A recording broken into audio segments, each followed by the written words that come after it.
Alright, hello, citizens of the Nigelverse. It's Nigel here once again, and this is going to be another wrestling match review. So, technically, next up on the chopping block for reviews for the month of August, as we look at our SummerSlam matches, technically, next up is AJ Styles versus John Cena at SummerSlam 2016. However, I watched the match, I watched the full but they had mentioned that it wasn't the first time that they had faced off one-on-one. So I was confused at first. I was like, hey, wait, hey, did this happen at a house show? Did it happen on an episode of Raw and I missed it? But then it hit me. I totally forgot they also faced off one-on-one at Money in the Bank 2016. So before we can look at their match at SummerSlam 2016, we got to go back to Money in the Bank 2016. So technically, in we're going out of order, but in order at the same time. It's kind of weird. But let's look at their match at Money in the Bank 2016. Now, of course, as always, I'm not professional wrestling viewer, analyst, or anything like that. Just a man enjoys a good time, and I had a pretty good time watching this match. Spoiler, I also had a really good time watching the SummerSlam match. It feels like just about every time John Cena and AJ Styles went one-on-one against each other, whether it be this match, whether it be the match at SummerSlam, which we will cover, whether it be at the 2017 Royal Rumble, or whether it be last year at Crown Jewel. It feels like AJ Styles and John Cena just about always put on magic against each other. And technically, the match last year was the first time it was face versus face, which is kind of crazy to think about. And apparently, it wasn't supposed to happen. It was last minute, but um, and it's crazy that now in present day 2026, both of them are now retired, unfortunately. Yeah, had they both said that they wouldn't be fully against coming out of retirement, and depending on if the money's right, like, well, Cena's gone back and forth. AJ has said if circumstances are right, then he consider it. Cena's kind of gone back and forth from what I've seen, but otherwise, for the time being, they are retired. But crazy thing about how in 2016, which before we get into that, of course, if you've seen these reviews of mine before, you kind of already know how this works. If you haven't, I'm gonna be talking about what I liked and disliked about the match, as well as kind of how we got here. But it's crazy to think about how how just about a decade ago, before this match even happened, it was considered a dream and rightfully so. Oh, John Cena was the biggest star in WWE. AJ Styles was the biggest star to not be in WWE yet. And so when AJ Styles came to WWE in 2016, and the match seemed inevitable, but I feel like people weren't really sure it was going to happen. But people were excited about the prospect of it happening. And sure enough, eventually, on Raw, in the segment on Raw, Cena had come back. He had come back previously at WrestleMania 32, although it was more of a one-off. He just kind of showed up. Um, her like it was a segment with him, Shawn Michaels, The Rock. I think Steve Austin was there at WrestleMania 32. One of the only good things about that WrestleMania.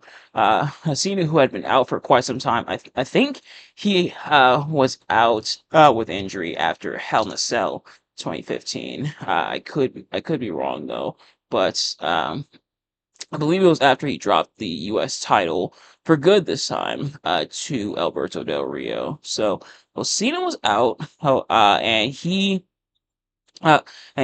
ended up being on the show for a little bit. Came back way earlier than doctors expected, which seems to be a running, recurring thing for John Cena's his career between this and the Royal Rumble 2008.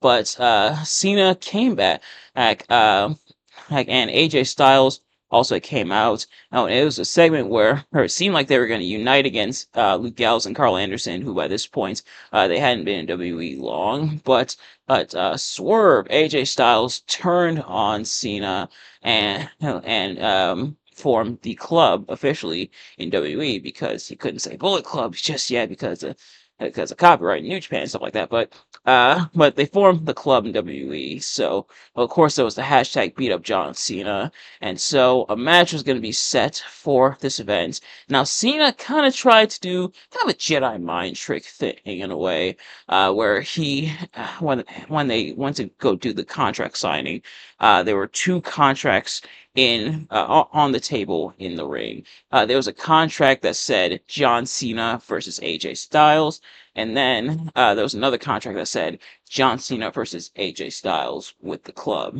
aka the club would be in his corner. Right, so it's like, ooh, which one is AJ Styles gonna pick? And sure enough, AJ Styles ends up signing for just the one-on-one between himself and John Cena. Now, spoiler alert for this match, they kind of end up doing both, but AJ does sign off for that match, and they are treating this as the big deal that it is.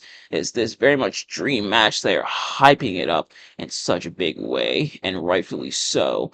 And the fans are like they are electric for it. Even before the bell rings and these two lock up, the fans are chanting like, "This is awesome! Holy, holy s!"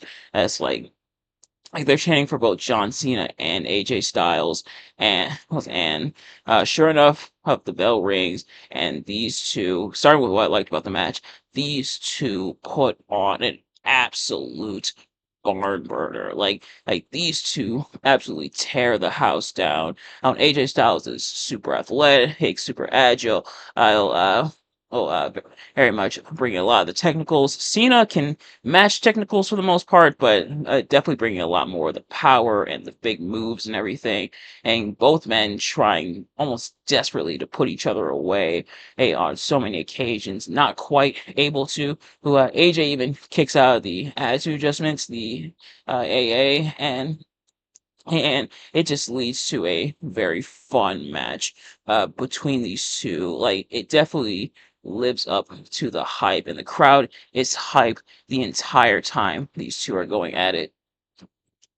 And John Cena locks in his very terrible STF. AJ Styles even locks in his very good calf crusher, or and just an awesome back and forth between the two. And this is around that period where John Cena was able to put on some banger matches. It's I think it was, and it was around that time where people started to get more of an appreciation for Cena again. And we were still kind of in the Super Cena era, but now I think through a combination of time, but also the U.S. Open Challenge that Cena had done the previous year. Obviously, like I said, by this point, Cena is no longer U.S. champion.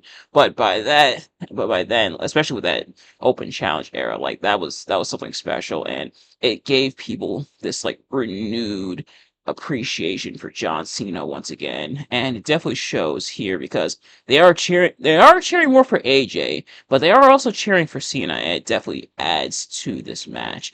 And I think it was around this time. It might have been this match, but it was definitely, I think, around this time, if not 2015, where JBL started referring to John Cena as Big Match John, a nickname that kind of stuck.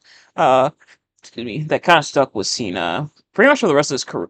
Pretty much for the rest of his career, kind of to this day, and I think it tracks like oftentimes in the big matches, Cena usually delivers. Not always, but when it's time to deliver, Cena definitely can deliver. So I think referring to Cena as Big Match John, I think, is very apt for John Cena.